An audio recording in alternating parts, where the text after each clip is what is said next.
Hello friends, എല്ലാവർക്കും good morning. അപ്പോൾ എല്ലാവർക്കും എന്തൊരു അടിപൊളി വിശേഷത്തിലേക്ക് തന്നെ സ്വാഗതം. അങ്ങനെ നമ്മുടെ ബൈജുവിൻ്റെ നിപ്പ് കണ്ടിട്ട് കല്യാണി ചോദിക്കുക, എന്താ ബൈജു, പെണ്ണൊക്കെ കണ്ടിട്ട് മുഖത്തൊരു സന്തോഷമില്ലല്ലോ, എന്തു പറ്റി, പെണ്ണിനെ ഇഷ്ടപ്പെട്ടില്ലേ? അതൊക്കെ കണ്ടു കല്യാണി, നമുക്കൊന്ന് എത്രയും പെട്ടെന്ന് ഹോസ്പിറ്റലിലേക്ക് പോകണം. എന്താ ബൈജു, എന്താ കാര്യം എന്നും ഞെട്ടലോടുകൂടെ നമ്മുടെ കല്യാണി ചോദിക്കുക. ഒപ്പം ദീപയും അത് പിന്നെ പെണ്ണൊക്കെ കണ്ടിറങ്ങുന്ന വഴി പ്രകാശേട്ടന് അച്ഛനെന്താ, അത് അച്ഛന് ഹാർട്ട് അറ്റാക്കൊക്കെ വന്നിട്ടുള്ള പുള്ളിയല്ലേ, 2 പ്രാവശ്യം വന്നതാണല്ലോ. അതുകൊണ്ട് പുറത്തേക്ക് ഇറങ്ങിയപ്പോൾ ചെറുതായിട്ടൊരു നെഞ്ചുവേദന, അതുകൊണ്ട് ഹോസ്പിറ്റലിലേക്ക് കൊണ്ടുപോയിരിക്കുക. അത് കേട്ടതും നമ്മുടെ കല്യാണി ദീപയും ഞെട്ടി. എന്താ ഈ പറയുന്നേ, നെഞ്ചുവേദനയായിട്ട് ആശുപത്രിയിലേക്ക് കൊണ്ടുപോയിന്നോ? അതെ കല്യാണി, ഒന്ന് പെട്ടെന്ന് അങ്ങോട്ട് വാ.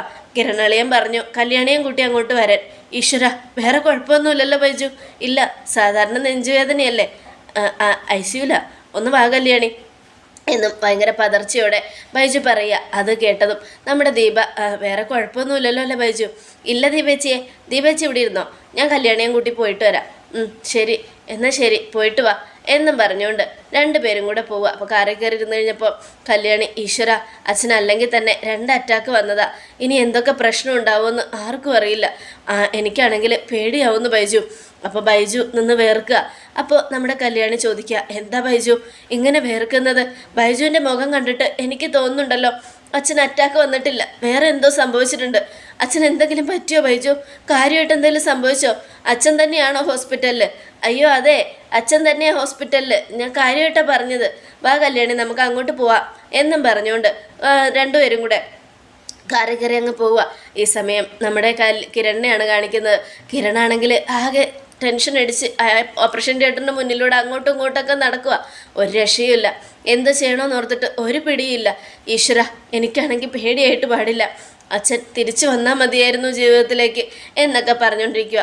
ഈ സമയം നമ്മുടെ കല്യാണി ഓടി വന്നിട്ട്, എന്താ കിരണേട്ടാ, എന്തു പറ്റി, എൻ്റെ അച്ഛന് എന്തു പറ്റി എന്നും ചോദിച്ചുകൊണ്ട് കിരണിൻ്റെ മുൻപിൽ നിന്ന് കരയുക. അത് പിന്നെ കല്യാണി, അച്ഛന് ഉള്ളില. അത് കേട്ടതും നമ്മുടെ കല്യാണി അങ്ങോട്ട് ശ്രദ്ധിക്കുക. അച്ഛന് നെഞ്ചുവേദനയാണെന്നല്ലേ കിരണേട്ടൻ പറഞ്ഞത്? അറ്റാക്ക് വന്ന ആളെ എന്തിനാ ഓപ്പറേഷൻ തിയേറ്ററിൽ കിടത്തുന്നത്? ഐസിയുലല്ലേ കിടത്തേണ്ടത് എന്നും ചോദിക്കുകയാണ് കല്യാണി. അപ്പോൾ നമ്മുടെ കിരൺ ബൈജുവിനെ നോക്കുക.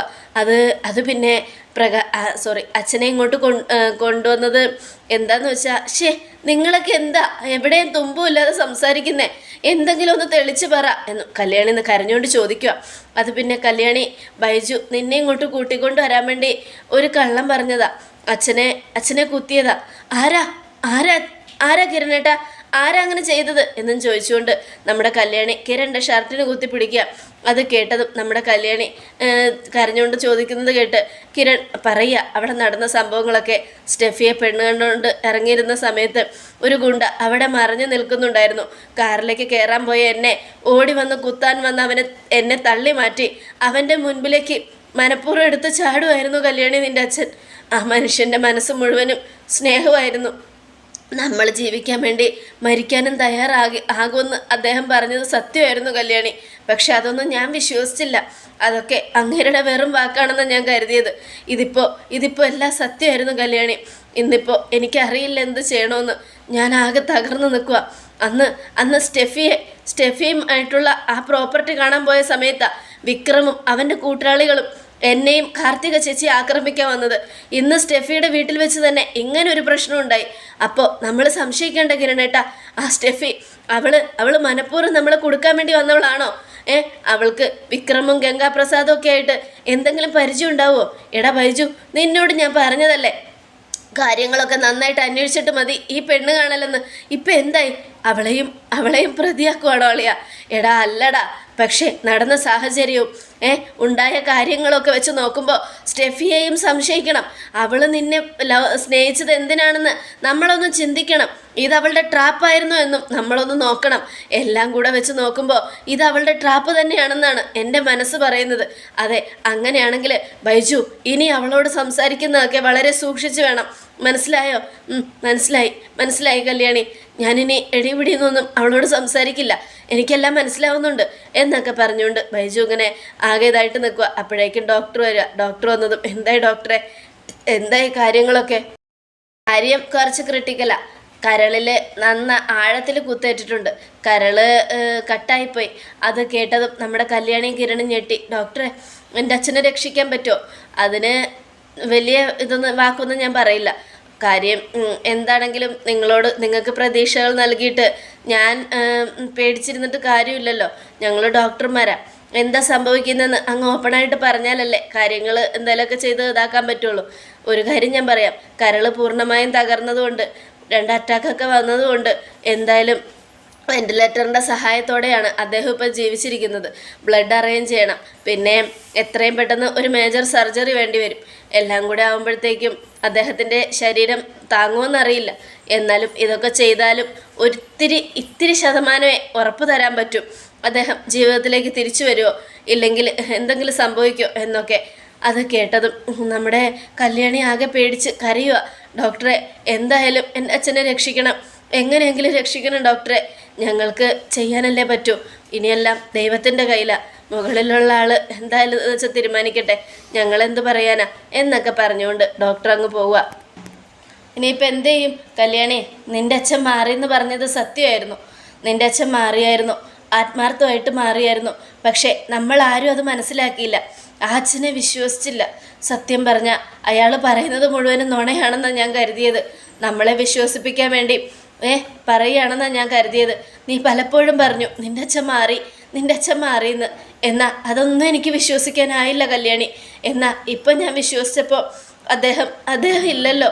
അദ്ദേഹം ഓപ്പറേഷൻ തിയേറ്ററിൽ സീരിയസ് ആയിട്ട് കിടക്കുവാണല്ലോ കല്യാണി എന്നൊക്കെ പറഞ്ഞുകൊണ്ട് നമ്മുടെ കിരൺ കരയുക. ഈ സമയം പിന്നീട് കാണിക്കുന്നത് ഗംഗാപ്രസാദിനെയാണ്. ഗംഗാപ്രസാദിനെ കാണാൻ സ്റ്റെഫി എത്തിയതും നമ്മുടെ ഗംഗ ഓടിച്ചു നിന്നിട്ട് ചോദിക്കാം, എന്തായി സ്റ്റെഫി, കാര്യങ്ങളൊക്കെ നടന്നോ? നടന്നു. എന്നിട്ട് പിന്നെ നീ ഇങ്ങോട്ട് വന്നെന്തിനാ? എടി, പോലീസുകാർ നിന്നെ ശ്രദ്ധിക്കും. കാര്യം നടത്തിയതുകൊണ്ട് ഇനിയിപ്പോൾ കല്യാണിയൊക്കെ ഭയങ്കര കരച്ചിലായിരിക്കും അല്ലേ? കരയുമോ കല്യാണിയും കിരണും ഒക്കെ? കിരൺ എങ്ങനെയാണ് കരയുന്നേ? അതെ, കുത്തു കൊണ്ടത് കിരണിനല്ല, പിന്നെ ആർക്കാ? ആ കുത്ത് കിരണിന് കൊള്ളാൻ പോയപ്പോഴത്തേക്കും കിരണിനെ തള്ളി മാറ്റിയിട്ട് അവൻ്റെ ഡ്രൈവറായ ഒരുത്തൻ പട്ടം കയറി നിന്നു. അവനിട്ടാ കുത്തുകൊണ്ടത്. ഏത് ഡ്രൈവർ? വേറെ ആര്? അവൻ്റെ അമ്മായി അച്ഛൻ, ആ കല്യാണിയുടെ അച്ഛൻ പ്രകാശൻ. അകത്തൊരുത്തൻ കിടക്കുന്നുണ്ടല്ലോ, വിക്രം, അവൻ്റെ തന്ത. അത് കേട്ടതും ഈശ്വര, അയാൾ ചെന്ന് വട്ടം നിന്നോ? അതെ. അതുകൊണ്ട് തന്നെ സകല പ്ലാനുകളും പൊളിഞ്ഞു. ഇനിയിപ്പോൾ എന്ത് ചെയ്യണമെന്നറിയില്ല. എല്ലാം കൃത്യമായിരുന്നു. ആ സമയത്താണ് ഇങ്ങനെയൊക്കെ സംഭവിച്ചത്. ഒരു കാര്യം ഞാൻ പറയാടാ, എന്തായാലും ആ കല്യാണിയുടെയും കിരണിൻ്റെയും കാര്യത്തിൽ എന്തോ ഒരു അനുഗ്രഹം ദൈവം അവർക്ക് കൊടുത്തിട്ടുണ്ട്. അതുകൊണ്ടാണ് മരണം അടുത്തെത്തുമ്പോൾ അവരെ രക്ഷിക്കാൻ ആരെങ്കിലുമൊക്കെ മുന്നിൽ വരുന്നത്. അതെ, ഇന്ന് സ്വന്തമായിട്ട് ചത്താലും കുഴപ്പമില്ല, കിരണിനെ രക്ഷിക്കണമെന്നും പറഞ്ഞ അയാളെടുത്ത് ചാടിയത്. എന്നാലും അതൊരൊന്നൊന്നര കുത്തായിപ്പോയി. പിന്നെ അവൻ്റെ പിന്നിൽ ശത്രുക്കളുണ്ടെന്ന് കണ്ടതും കിരൺ അവൻ്റെ തനി സ്വരൂപം പുറത്തെടുത്തു. എല്ലാത്തിനെയും ഇടിച്ച് തെറിപ്പിച്ച് പറപ്പിച്ചു. അതിനുശേഷം അവനങ്ങ് അയാളെ കൊണ്ട് ഹോസ്പിറ്റലിലേക്ക് പോയി. എന്നിട്ട് നിന്നെ അവർക്ക് സംശയം തോന്നിയോ? പിന്നെ തോന്നാതിരിക്കോ? ആദ്യവും ഞാനുമായിട്ട് പ്രോപ്പർട്ടി കാണാൻ പോയ സമയത്താണ് കല്യാണിയെയും കാർത്തികയെയും വിക്രം ആക്രമിക്കാൻ വന്നത്. ഇപ്പം ഇവിടെ അങ്ങനെ വരുമ്പോൾ ഉറപ്പായിട്ട് സംശയം തോന്നും. പിന്നെ ഹോസ്പിറ്റലിലേക്ക് പോകേണ്ടതായതുകൊണ്ട് അവരൊന്നും ചോദിച്ചില്ല, അത്രയേ ഉള്ളൂ. എന്നാൽ പിന്നെ നീ ഇനി ഇവിടെ നിൽക്കണ്ട, ഇവിടെ നിന്ന് മുങ്ങിക്കോ, അതായിരിക്കും നല്ലത്. പിന്നെ കാര്യങ്ങളൊന്നും നടക്കാത്തതുകൊണ്ട് ഇനി എത്രയും പെട്ടെന്ന് ഞാൻ പുറത്തിറങ്ങണം. ഞാൻ പുറത്തിറങ്ങിയാലേ ആ കല്യാണിയെയും കിരണിനെയും തീർക്കാൻ പറ്റൂ. നിനക്ക് ഒറ്റക്കൊന്നും ചെയ്യാൻ പറ്റില്ല സ്റ്റെഫി, ഞാനും കൂടെ രംഗത്തിറങ്ങാം എന്നും പറഞ്ഞുകൊണ്ട് ഗംഗാപ്രസാദ് അങ്ങ് അകത്തേക്ക് പോവുക. ഈ സമയം സ്റ്റെഫിയും പോയി. ഇതേ സമയം ഗംഗാപ്രസാദ് ഭയങ്കര ദേഷ്യത്തിൽ ചെല്ലുക. അപ്പോഴേക്കും വിക്രം അവിടെ ഇരിക്കുന്നുണ്ട്. ഡാ എന്നും പറഞ്ഞുകൊണ്ട് വിക്രത്തിനെ വിളിച്ച് വിക്രത്തിൻ്റെ കരണത്തിട്ടൊരു 5-6 അടി, പിന്നെ തൊഴിയായി. മാറി നിൽക്കടോ, തനിക്കെന്താ വട്ടുപിടിച്ചോ? എന്നെ എന്തിനാ ഇങ്ങനെ ഇട്ട് തല്ലുന്നത്? എൻ്റെ കലി പിന്നെ ഞാൻ എങ്ങനെ തീർക്കോടാ? എനിക്കാണെങ്കിൽ ദേഷ്യം വന്നിട്ടൊരു രക്ഷയില്ല. ഇവിടെ ഇപ്പം തല്ലാൻ നീ മാത്രമേ ഉള്ളൂ. അപ്പം കാര്യമൊന്നും നടന്നില്ല അല്ലേ? കാര്യം നടന്നു.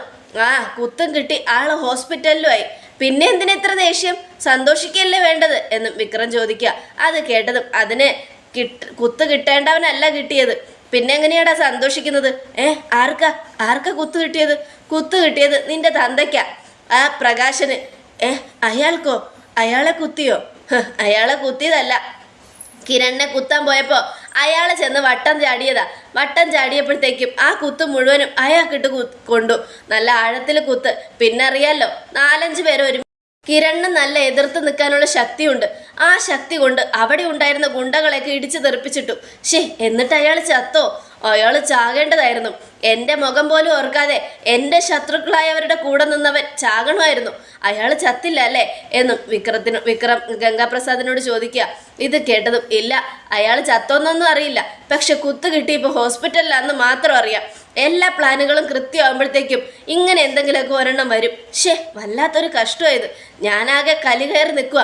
നിന്റെ മുൻപിൽ നിന്നാ ചിലപ്പോൾ നിന്റെ അച്ഛനോടുള്ള ദേഷ്യം ഞാൻ നിന്നോട് തീർക്കും എന്നും പറഞ്ഞുകൊണ്ട് ഗംഗാപ്രസാദ് അങ്ങ് പോവുക. ഈ സമയം ഗംഗാപ്രസാദ് അങ്ങ് പോയി കഴിഞ്ഞതും നമ്മുടെ വിക്രം ആലോചിക്കുക, പരട്ട കിളവനിത് എന്തിൻ്റെ കേടായിരുന്നു.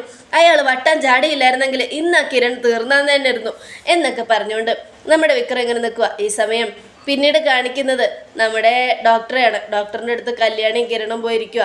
അപ്പോൾ ഡോക്ടർ പറയുക, അതെ കരൾ മാറ്റി വയ്ക്കേണ്ടി വരും, പിന്നെ ബ്ലഡ് വേണം, ബ്ലഡ് ബാങ്കിൽ നിന്ന് എടുക്കാം, പക്ഷെ എന്നാലും അതിന് പകരമായിട്ട് ബ്ലഡ് കൊടുക്കണം.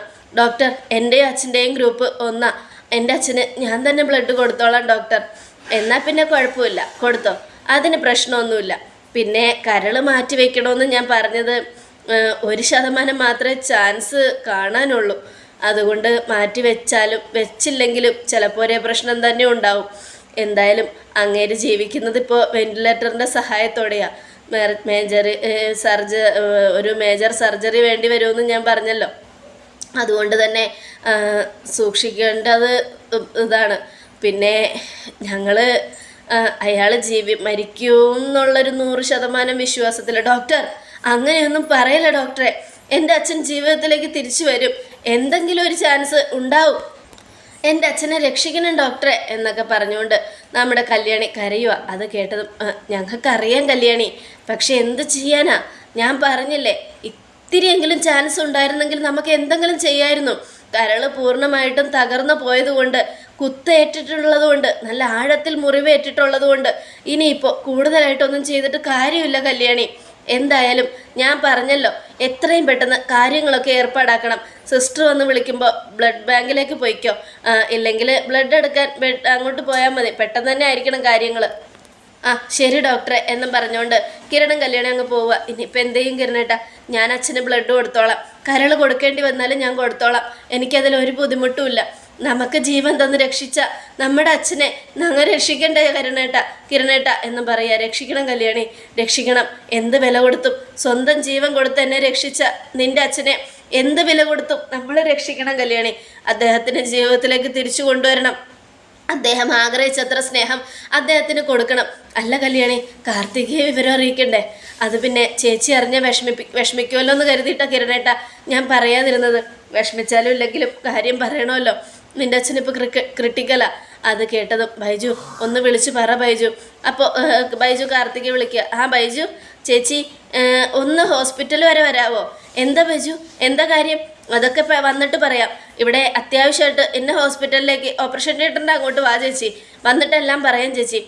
ശരി ബൈജു എന്നും പറഞ്ഞുകൊണ്ട് കാർത്തിക ഫോൺ കട്ട് ചെയ്യുക, ആകെ പേടിച്ച്. ഈ സമയം ബൈജു ആണെങ്കിൽ ചേച്ചി ഇപ്പം എത്തും.